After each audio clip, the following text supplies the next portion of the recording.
É Tudo Verdade 2022, 27º Festival Internacional de Documentários. Os melhores documentários do Brasil e do mundo em mostras competitivas e programas especiais. Gratuito de 31 de março a 10 de abril. Em salas de São Paulo e Rio de Janeiro. E online para todo o país. Confira a programação em www.etudoverdade.com.br. Oi, bem-vindos à segunda mesa da 19ª Conferência Internacional do Documentário, uma correalização do É Tudo Verdade com o Itaú Cultural. O tema desse ano é o patrimônio do cinema documentário brasileiro e internacional, em diálogo com uma nova sessão do festival, os clássicos É Tudo Verdade. Esse encontro é catalisado pela reconstituição de História da Guerra Civil, o terceiro longa-metragem dirigido pelo cineasta soviético Dziga Viértov, realizado em 2021. Até o ano passado, esse filme era considerado como perdido, quando aconteceu sua reestreia no IDFA, Festival Internacional de Documentários de Amsterdã. É um privilégio receber para esse debate o responsável pelo renascimento, por assim dizer, da História da Guerra Civil, Nikolai Izvolov. Muito obrigado, spasibo, Nikolai, por sua participação. É uma pena que seja online, esperamos recebê-lo pessoalmente numa das próximas edições da conferência e do festival. Nikolai é historiador e chefe do Departamento de História do Cinema Russo do Cinema Art Institute de Moscou. Desde os anos 90, ele apresenta o curso A Prática do Trabalho em Arquivos de Cinema. Entre os seus livros se encontram The Phenomenon of Cinema, History and Theory, Unknown Pages of Russian Avant-Garde Film History. Para entrevistar Nikolai, é uma honra receber Luis Felipe Labaki. Muito obrigado, Luis Felipe. Ele é formado em cinema pela ECA, da USP, pesquisador, cineasta e montador. Lá mesmo na ECA, ele, em 2016, defendeu sua dissertação de mestrado Viértov do Papel, um estudo sobre os escritos de Dziga Viértov. Ele acaba de lançar, pela editora 34, a primeira antologia traduzida diretamente do russo para o português dos escritos do Viértov. Cineolho, manifestos, projetos e outros escritos. Ele é membro do comitê de seleção do É Tudo Verdade e foi co-curador comigo em 2017 do ciclo 100 de volta à União Soviética, o Marcos do Documentário Soviético, no centenário das revoluções. Luis Felipe, a palavra é sua. Obrigado, Mir. Hoje, gente, é um prazer estar aqui na Conferência Internacional do Documentário para falar com o Nikolai Izvolov sobre esse filme que ele reconstruiu, esse filme do Dziga Viértov, que ele reconstruiu, o História da Guerra Civil. O Nikolai, para além de tudo que o Amir já falou, para dar algumas informações mais recentes do trabalho dele ligado com o Dziga Viértov, ano passado, em 2021, em Moscou, ele organizou uma retrospectiva dos filmes do Viértov, muito interessante, em que foram exibidos alguns filmes muito pouco exibidos, como um filme chamado Três Heroínas, de 1938, uma retrospectiva que ele chamou de futurospectiva, no sentido de que o Viértov produz coisas que olham para o futuro, que a gente ainda está entendendo.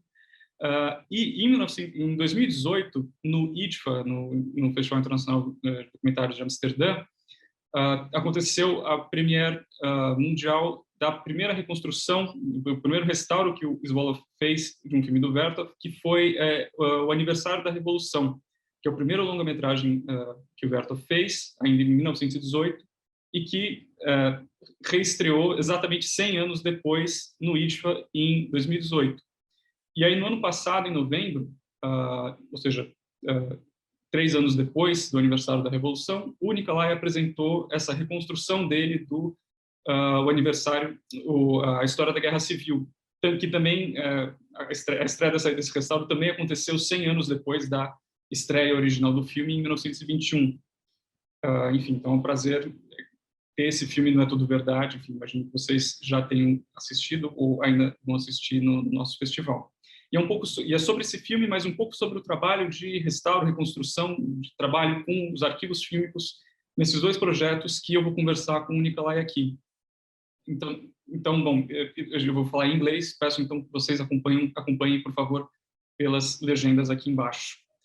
Nikolai Anatolievich, thank you very much for joining us here in our International Documentary Conference to talk about your work in these two early and very interesting, but very little known, or that were very little known before your work, films by Dziga Viértov, two of his first works. So my first question is really objective. What drove you, or how did the possibility to work on the restoration of these two films present itself?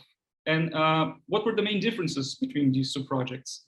What sources did you have in each case? And how did these available sources determine your approach, especially in the case of history of the Civil War?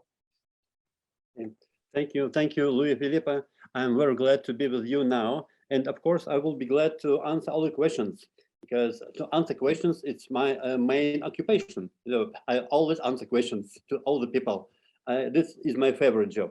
Well, you asked me about the two early films of Viértov. How did it happen that these films were restored?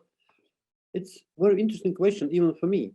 I myself cannot explain to myself how did this idea of restoration of these films came to my head. I don't know this. It's like a kind of, I don't know how to compare it. Maybe it's a kind of intellectual pregnancy, probably, because you never know how idea enter to your head and start to developing inside it. But the very much important was the fact that in 2017, there was a scientific or academic conference in Moscow devoted to the 100th anniversary of the October Revolution in Russia. And one of my colleagues, Svetlana Ishevskaya, prepared a lecture, and she presented a document which she managed to find in the Archive of the Literature and Arts in Moscow. It was the complete list of intertitles of the first film of Dziga Viértov, which was called The Anniversary of the Revolution. It was made in 1918.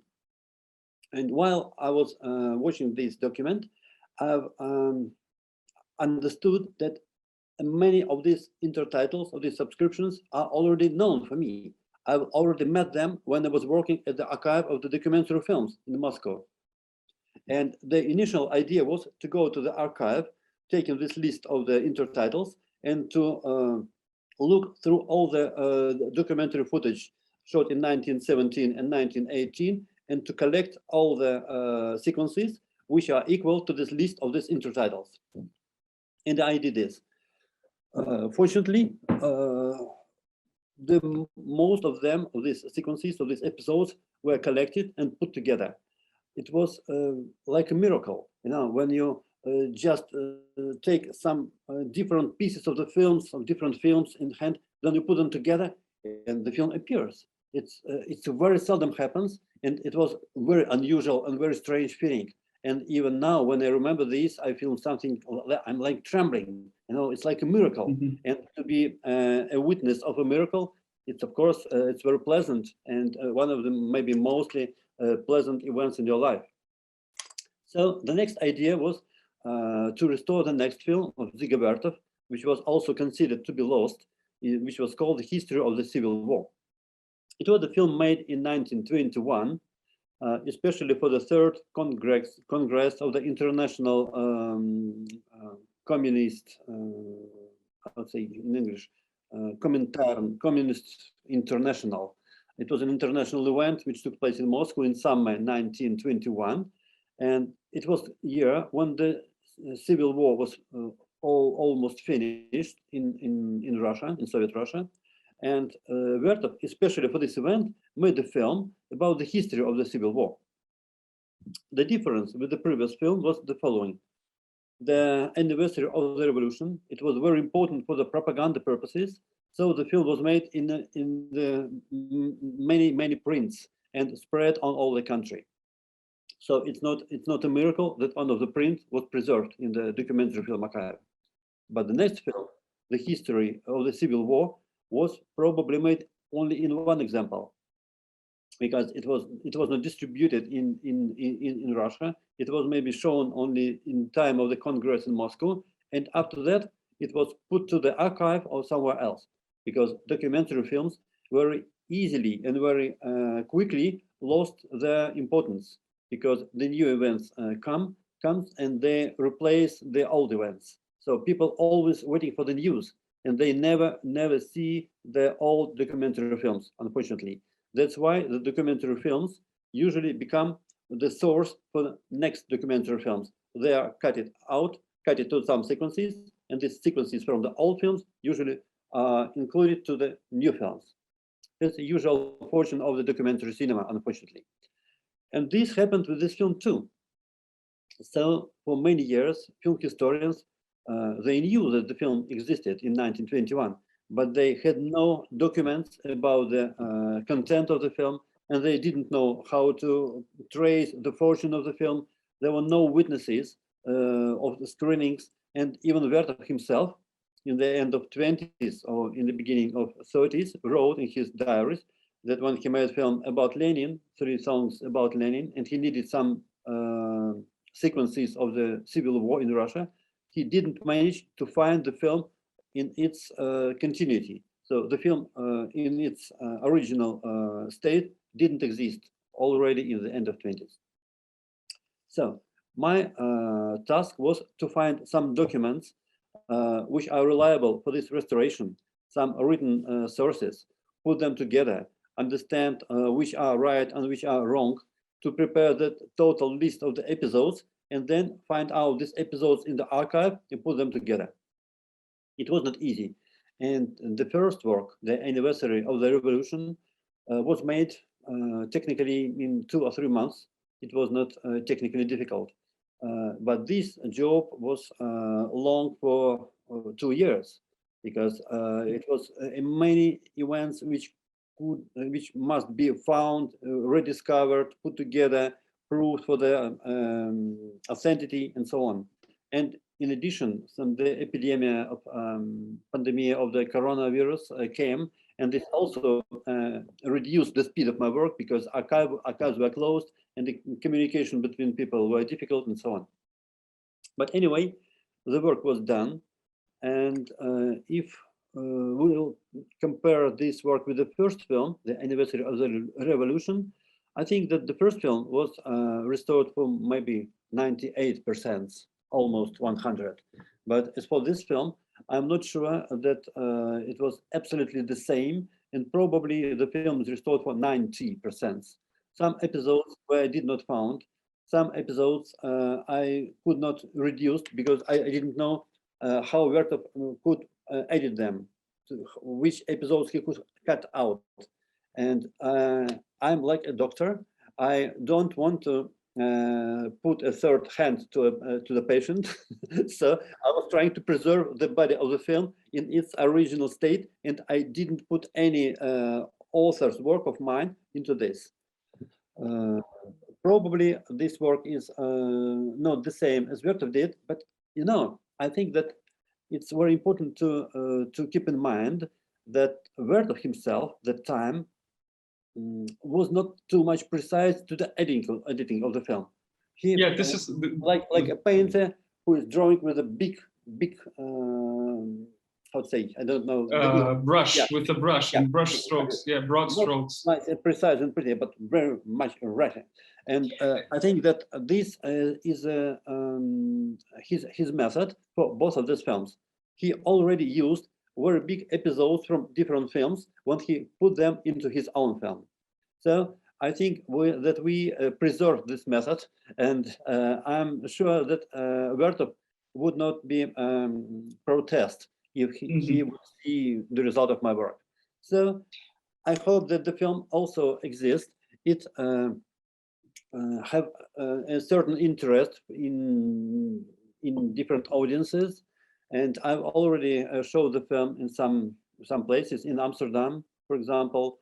And the Russian premiere of the film didn't take place till now. The film was not shown in Russia, and only once the film was shown a day ago in Greece, in Thessaloniki Documentary Festival. So it was the second film screening, and your screening in Brazil is the third screening in the world, and the first screening in the American continent. We're really honored and really happy to have, well, the third screening and the American premiere. And let me, you touched on a lot of questions that I'd like to address with a little more detail. Could you tell us a little bit about the circumstances in which that film was made? Because first, I know Viértov himself wrote that this film was made in a very rushed manner. I mean, he considered the first parts of the film to be way better edited than the last parts. If I'm not wrong, he considered that the part on the White Terror was the best one in the film, and that the last ones were relatively poorly edited or not as interesting. But I'd like to hear from you if you could explain who was Viértov at that time, because we're not talking about that Dziga Viértov that most people know, for example, from the Kinopravda newsreel series, or films like Kinoglas or Six of the World, The Man with the Movie Camera. He was still, I mean, he had already a few years of experience in cinema, but he was working on different circumstances. Maybe if you could explain to us a little bit who he was and how he ended up making this film. Okay, thank you, Luis Felipe, for this question. Of course, it's very important to understand the context of Dziga Viértov's work and who he was at that time, and who could help him, and how the work was done. Well, the first film he made, The Anniversary of the Revolution, was made after he was a film editor only for 4 months. He was a 20 years old young man, and he has experience of only 4 months editing some films, including some intertitles and so on. But the Civil War already started in 1918, and there was no film directors in Moscow at the time. So it's not a miracle that a 20 years young man who had just a very small experience got a job to make the mostly important propaganda film for the Soviet power, for the new Soviet power. All the Russian and Soviet film directors of the time were very young people, and Eisenstein and Pudovkin and Kuleshov, they all were about 20, 21 years old when they started their cinematic career. And the Viértov was also very young. But for the second film, The History of the Civil War, it was made already 3 years later, in 1921, and Viértov was already a very experienced person. He made a lot of newsreels. He made some experimental films in 1919. He himself presented in the front line of the Civil War, and he made some films as a director, and he included them into this film.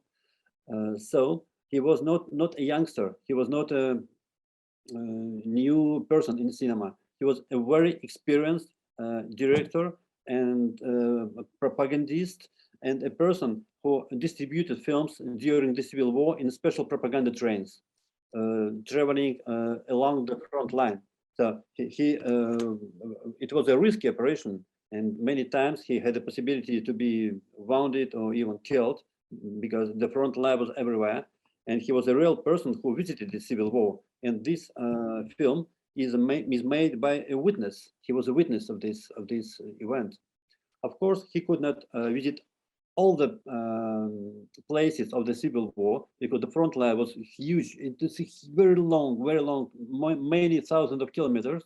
You know that the Russian Empire and Soviet Russia and modern Russia is a huge country. And of course, Dziga Viértov could visit only places on the European part of the Russia, before Ural Mountains. He didn't go to Siberia and Far East, but even this place was very important for the world history, and mostly important events of the Civil War took place even, especially in the European part of Russia. So Viértov himself visited many places, especially in the south of Russia, in Ukraine, and so on. And he was the person who directed these shootings. So if the first film was made mostly by operators, the cameramen, who bring the footage to Moscow, and Viértov edited it. In this case, he was together with cameraman, presented at the front line. He directed them. He explained them what to shoot, how to shoot, and what objects are mainly important for the film. So we can see the Viértov's artistic and personal presence at the film. We can feel his spirit. And Viértov himself told later that this film, the history of the Civil War, was last step before his famous experience, which was called Kino Pravda. It was the last step, and his experience, which he obtained while making the film, he later used making his experimental Kino Pravdas, because all these Kino Pravdas were different. They didn't repeat each other in style, in manner, in editing manner. And I think that Viértov was right, because if we will divide this film to different parts, we can see how Viértov's manner changed from one event to another one. So I suppose that the film will be very important, not only for the historians, for the people who study world history, but also for those who study the creative career of Dziga Viértov, how his manner was changed. And I hope that the film will give us a lot of material to understand this problem. Yes, and this is very interesting. It's a very interesting feature of this film that you discussed, that it's kind of a mix between archival footage and footage that Viértov himself shot. It's a very, it's not unusual. It was not unusual, for example, even in the Kino Pravda series, for Viértov to include materials that had been previously shot and mix them with materials that he and his team was shooting. So it's a very interesting dialogue. But something that I would like to ask you is if there are any documents or some documents that show how the political discourse in this film was actually structured. Because I mean, this was a film that was commissioned to Viértov to present in the Congress of the International Communists. So I would like to know if there is something that shows, you know, what was Viértov's given task? I mean, did he have to show, I don't know, this and that, or was it the material that was available at the time and that he himself had shot or had already compiled that determined and organized the film? For example, I know Viértov included, I think, maybe the whole of a short film he had made about the process of Philip Mironov, which is included in the film. But how was this, the narrative, the historical narrative that we see, is it a result more of the available footage, or was it something that was negotiated on, or that Viértov had to present in order for the film to be shown? Yeah, I understand. It's a very important question, because, you know, this film was made in a very short amount of time, like his previous film. If the first film was made in 10 days, I think this film was made in 13, maybe in 2 weeks. It was very difficult from the idea of to make a film, to collect some footage and to edit it in time. It was very, very difficult. And of course, I think it was just obvious that Dziga Viértov had to use the footage which he could easily take in his hand at the time. Not only his own films, but all the films which were made in the period of the Civil War. Of course, many events were didn't shot, so he could not include them in this film. That's why there are no events on the northern fronts of Russia, which, you know, the northern part of Russia was occupied by British and American troops and so on, and the French troops and Romanian were in the south, and Japanese troops were in the far east. And other, that it was not only the war between whites and reds. So whites were for the Tsarists and reds were communists. But a lot of foreign troops came to participate in the Civil War on the side of whites. So it was the international war too. And in this film, I think Viértov especially avoided this participation of the foreigners in this war, because the film was shown for the International Congress of Communists. So it was not necessary to show the international communists and foreign communists that their countries took part in this civil war in Russia. I think it was politically incorrect. That's why when we see some original footage of the film, and see the British warships shooting for the Russian territory, but different parts of the film included in the film, in Vertov's film, but this part with the British ships was cut it out and so on. So I think that he especially cut it out some places, some pieces which were devoted to the foreign armies on the Russian territory. I don't know, is it good or bad, because we never know what was the political idea for the film. But I think that political circumstances also influenced Vertov when he was working on the film. It was not only the film made by the free artists who created some idea about some historical events and made it as he did, as he liked to do it. But of course, he had to follow some political and historical rules, which make some corridors of his creative initiative at the time. So I think all the people who work in cinema, of course, have to meet different circumstances with their work. And Vertov was not alone. And we have to keep it in mind when we try to understand the historical significance of the film and the problems which Vertov took while working on the film. Yes. And one thing that is very interesting also is that differently from a few other films that Vertov would make later, like, well, 3 songs on Lenin, for example, or even the Lenin Kinopravda, this film doesn't have one single protagonist, right? It shows almost each part has its own protagonist, and it's very impressive that we see a lot of key figures of the Soviet era that are there, like, for example, Trotsky, Zinoviev, Sergei Kirov, Budyonny, Voroshilov, Ordzhonikidze, and I think there's supposed to be a sequence with Stalin, but that I believe you didn't manage to find. I'd like you to discuss this briefly, but it's interesting that while some of these figures were later labeled as enemies of the people, so maybe this didn't help with the film circulating more afterwards. Why do you think the film was not screened more widely at the time? Do you think it was always meant to be like an internal report or something to be shown only at the Congress, and it was not deemed interesting to be distributed?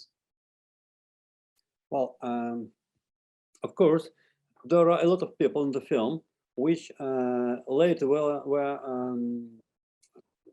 I forgot the English word for this. Executed in 1937. Kazadanov, Smilga, and Philip Mironov died in 1921. And Kirov died in 1934, and many of them died before 1937. Smilga also, and others, and Mekhanoshin, and many, and Raskolnikov, and Larisa Reisner, and Kozelnikov, they all died in 20s or 30s. Only few people like Budyonny, Voroshilov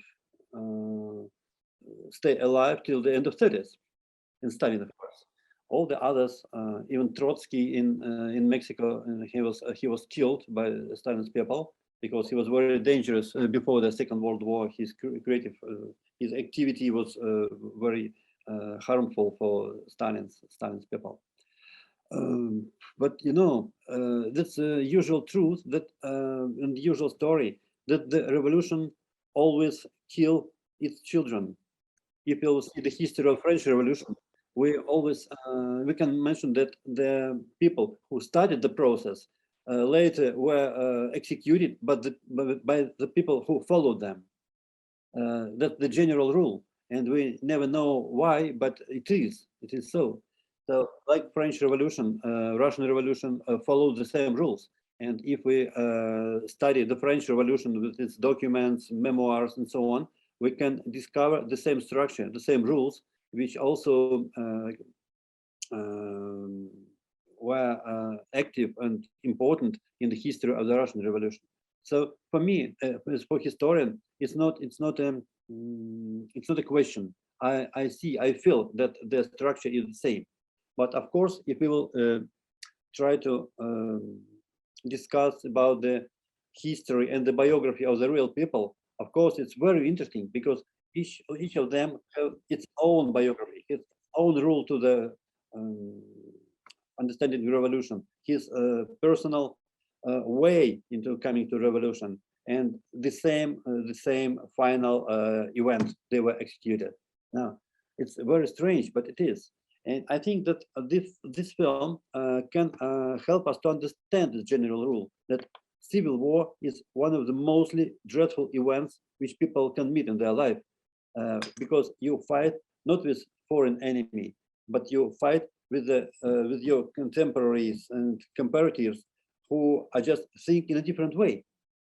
But why people kill each other if they think in a different way? Why they do it? And revolution and the following civil war is the same event that always repeated everywhere. And if you'll find some revolutions in other countries in 20th century, we always can notice that civil war always follows the revolution. It happens everywhere. Of course, people would like to avoid it because everybody knows the historical rules. But anyway, history always repeats itself, and the people in different countries follow the same rules, which already were proved in other countries. So I think it's a philosophical idea, and I'm not a philosopher. I cannot answer some questions. I would like to, but it's difficult for me. I am just a person who study facts and try to put them together. I'm like a doctor. I just put the different parts of the body and put them together and put some medicine to them to stay them alive. That's all I can do. But I cannot be responsible for the result of this work. I don't know, is it genius or criminals who I'm restoring, and what will be the result of its activity later. So I cannot answer some questions. But about the sequence with Stalin, Viértov claimed that one of the most important works that he did, that he considered important for himself, was an experimental study called the Battle of Tsaritsyn, in which Stalin played a prominent role. Do you think this sequence that was not that you didn't manage to find, maybe it was related to this short film that Viértov that also, as far as I know, was never found? Also, do you think maybe it had something to do with it? I always hope that some lost films will be found somewhere, and before we can find documents which prove that the film is lost, we always say that the film is considered to be lost. So maybe it will be found, discovered somewhere. But this film, I think it's very difficult to understand where it can be discovered. Of course, I'm sure that it was the Viértov's experimental film about the Battle of Tsaritsyn, which he included into this film, like the process of Philip Mironov, which was also his experimental film. He always included parts of his early films into his future films. That's why I think that the film existed in 1921, and probably some parts of it can be discovered in Russian archive or some others.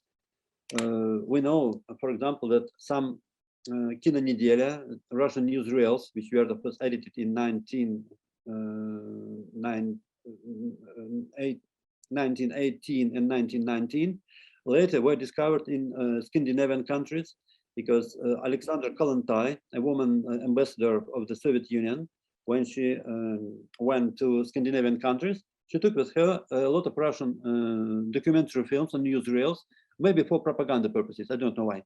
But some films created by Viértov exist in Scandinavian countries, in Denmark or Sweden, but they don't exist in Russian archives.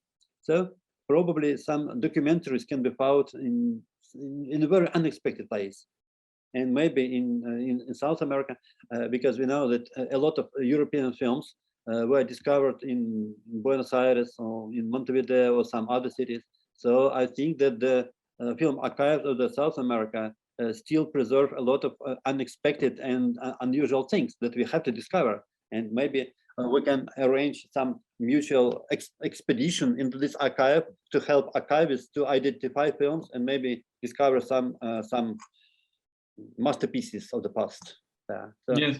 the South America is very important and interesting for me. Yes, and now that we're talking about archives, and you mentioned Viértov's newsreel that he edited and started to direct some issues, that is Kinonedelia, or Cine Week in English. And when he made his previous film, Anniversary of the Revolution, I believe he used, well, the film is not based only on this newsreel, but he used sequences that were taken from this newsreel. And if I'm not wrong, correct me if I'm not wrong, but I believe he took some sequences directly from the negatives of the newsreel, and he was, and after he did it, he was told to, well, he was reprimanded and told to try to restore these newsreels that he had, well, ruined in doing so. And so what I'd like to ask you, if in this film, even though it was made in a very, in the history of the Civil War, even though it was made in a very rushed fashion, do you think there was a change in the way that Viértov approached the archival materials? I mean, was he a little bit more conscious on how to work with newsreel footage without ruining the originals, the negatives? Or we cannot say that? Well, it's difficult to answer your question. Yes, we know that Viértov, he was not an archivist. He was a film director. So if he needed some footage, he just cut it out and included some sequences from one film to another one. And in the spring 1919, Vladimir Gardin, who was the chief of the film committee at the time, he discovered that all the footage apparently disordered, and he insisted Viértov himself to restore them in that time. And Viértov did it. Since now I'm not sure that he was very precise in his restoration, and I compared different prints from different archives, and I see some difference in them. But of course, this work was done, and some films were restored on positive prints, some were restored on the base of negatives, some were duped and put some dupe negative to another, and so on. It was a mixture of different materials. And I think that Viértov always, how to say, he was not a person who had to preserve all his former films in their original way. He was very easily in mind when he just cut it out some sequences and put to another films. He did it all his life. And if we'll see his films like Sixth Part of the World or Forward Soviet, we can discover some sequences from his previous film. And for me, it was a very important no, because some lost sequences of this film I found in his late films. Mm-hmm. funny to confess, but it is. And some sequences were found in Forward Soviet, some in other films, and I put them back to his earlier films. And when Viértov himself wrote that his film was not preserved in original way, maybe it was his own fault. Yeah, his own fault. He was guilty because this film was not preserved in its original way. But he was very much surprised because he never thought about it. He was just an artist who was flying somewhere in clouds, but he would never pay attention to the preservation of the material result of his work. Well, talking about now about people who were concerned about the preservation of materials, I guess, you mentioned that one of the sources that you used, one of the documents that you used in the reconstruction process of history of the Civil War was a description of the film, I guess, that was in the archive of Grigory Boltyansky, who is a very little known figure in the West, but he's a very interesting man. He played a central role, an important role in the early days of Soviet film, especially in the way he was concerned with preserving newsreel footage and trying to ensure that these materials would survive and would be important for further studies in the future, in a way that maybe Isfir Shrubel in later years also advocated for the use of archival materials. So I'd like to ask you, was Boltyansky somehow involved in the making of this film? Well, maybe he could have some influence. I'd like you to discuss a little bit how was this idea of film preservation discussed in the Soviet Union in the 1920s, in the early 1920s and in later years? Well, I think that the idea of film preservation in 1920s didn't discuss in Russia at all, in Soviet Russia at all, because the first film archive which is now exists, the Russian State Film Archives of film and photo documents in Krasnogorsk near Moscow. It was the first state film archive in the world, I suppose, which was organized in 1926. It was just a small department of the Museum of the October Revolution. It was the department of the material witnesses, like photographs, films, and so on. And the workers of this museum of the October Revolution, they collected different photographs and documentary films. And when collection started to grow bigger and bigger, it was separated to a special archive of film and photo documents. And of course, if the films were shot 6 or 8 or 10 years earlier, there was sometimes no chance that they had to preserve, because if nobody taking care for the film preservation, the film usually are lost. That's the usual rule for all the countries. And it's fortunate that in the 1920s, some documentary films, some chronicle films started to be arranged by state film archives. Now that's why all the films were preserved till nowadays, even if there are some enemies of the people like Trotsky and others. The film, if the film was put into the state archive, never was damaged, never was destroyed, and so on. It was always preserved. But before the archive was arranged, the idea of film preservation could be discussed, but it's just a simple discussion. It's not a real work for the film preservation. But Boltiansky, you mentioned this name, was a very important figure for this process. He was not known as a talented film director, but he was a film director, and he made a lot of documentary films in the shooting of the October Revolution, which Viértov later included in his film. He was a person who made us a description of this film, the history of the Civil War. It was found in his papers in the Archive of Literature and Arts in Moscow. He was a person who helped Viértov to collect footage for the film. And when we see some versions of the film script, we can see that there is written the footage collected by Boltiansky. The footage was edited by Dziga Viértov. So he was not a scriptwriter, but he was a person who collected for Viértov the footage for the film, because he was a kind of person who was responsible for these treasuries of the film committee. And by the way, Boltiansky later was a person who created the first film museum in Moscow. It was a film museum created at the Academy of the Fine Arts in 1926-27. Boltiansky was the first person who collected the collections of film museum, film equipment, film posters, films, film prints themselves, some belongings of the filmmakers and so on. And this museum existed for maybe 5 years. After that, he was closed, and the collection were spread for other collections. And even now, we can find in some libraries books with the stamp the Film Museum of the Academy of the Fine Arts. For example, in the documentary film archive in Krasnogorsk, when the footage was preserved, we can find some books with the stamp of the library of the Film Museum. The posters came to Leningrad. The collection of the film equipment came to the Institute of the Film Technique. Some films went to the Filmothek, or the film archive of the GIG, the Institute of Cinematography in Moscow. And later, in 1937, it was Sergei Komarov, the person who worked in this Cinemathek of the GIG, who got a special prize in the Paris International Exhibition, subscribed probably by Henri Langlois, for the creation, the first academic or scientific filmothek in the world. But of course, it was Boltiansky who collected these films, but not Komarov. He stayed alive for many years ago. Later, he was a teacher of the Institute of Cinematography. He was a teacher of the history of the documentary cinema, and we know his lectures, they preserved. But he was not, and you told it absolutely correctly, that he was not so much known like Dziga Viértov.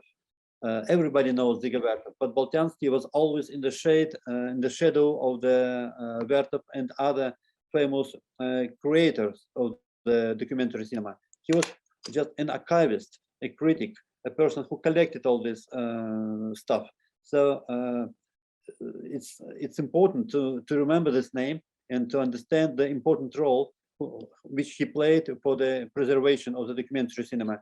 And for example, if he would not left us the description of the film, it was not possible for us to create the plot of it, the structure of the film. So Boltanski and his role in the restoration of the film is very, very important. And Nikolai, now moving on a little bit from these two films. Well, you have worked on the restoration, reconstruction of these two very little known films by Dziga Viértov, but I know I've heard that you've been working now on the restoration of maybe Viértov's most famous film. I believe you have a project of restoration of Man with a Movie Camera. I'd like to know how is this work going, and if you could tell us briefly, what do you believe is yet to be discovered about this film? What do we not know about Man with a Movie Camera yet? Well, I cannot answer precisely your question because I myself still have to compare the existing prints and to discover which parts are lost and which parts are existing. We know the film very well, and it was spread all over the world, but it was a print from Gosfilmofond of Russia. Format was a Gosfilmofond of the Soviet Union, the biggest film archive in Russia. And it was not the authentic print. The initial titles are different. These are not original intertitles, which Dziga Viértov did. They were reconstructed in 1950s and added to this print. Then it was print not with the silent frame, but with the sound frames. So the place for the phonogram was imprinted. So it's not a full frame. Which is much more important, the film is shown always on the wrong speed. When we have to keep in mind that when we see the Man with the Movie Camera, we can see three types of movement. There is slow motion, the fast motion, and stop motion, but there is no normal motion. So the film and its rhythm had to exist in four parts, four types of movement. Now we can see only three, but we have to see four. When we show the film on the right speed, it must be longer for approximately 15 or 20 minutes. So the rhythm of the film will be different. And if we will see the final part of the film, which is very fast editing, we have to understand that if we slowly reduce the speed, we can see much more details, and the film becomes much richer than we can imagine. So we have to create the right speed. We have to understand the completeness of the print, to put the original titles into it, and which is very important, we have to record the soundtrack according to the Viértov's writing. He left us his idea about the musical accompaniment, and all the existing film restorations of the Man with the Movie Camera don't follow it. So we have to restore titles, speed, rhythm, music, and all the animation pieces of the film, which he put into the beginning, in the end of each reel, because the film was made without words. He put numbers.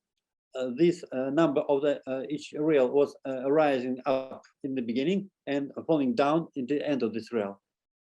We know, of course, the reconstruction made in Netherlands Film Institute in Amsterdam. It was shown and released on DVD and Blu-ray discs all over the world, but the speed is different. The initial titles are absent, and the music, the wonderful music recorded by probably Michael Nyman, I don't know. And maybe the Alloy Orchestra, also. Or maybe Alloy Orchestra, I don't remember exactly. I don't have the disc in my hand now, so I can be mistaken. But it's very good music. I like it very much, but it's not the music and the rhythm which Dziga Viértov needed for his film. He was a very musical person, and the rhythm was very important for him. He didn't even insisted on some certain melodies for the film, but he insisted on the rhythm. Like, by the way, Sergei Eisenstein did for his film The Battleship Potemkin. He insisted on the rhythm, rhythm, rhythm, and rhythm.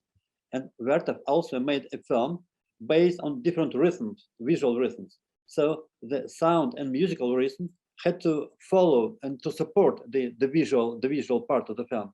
And I would like to restore this too. And which is much more important, I would like to make the film on the basis of the original negative. So we know only the prints from Gosselin font, and all the film scholars and film researchers use this print in first.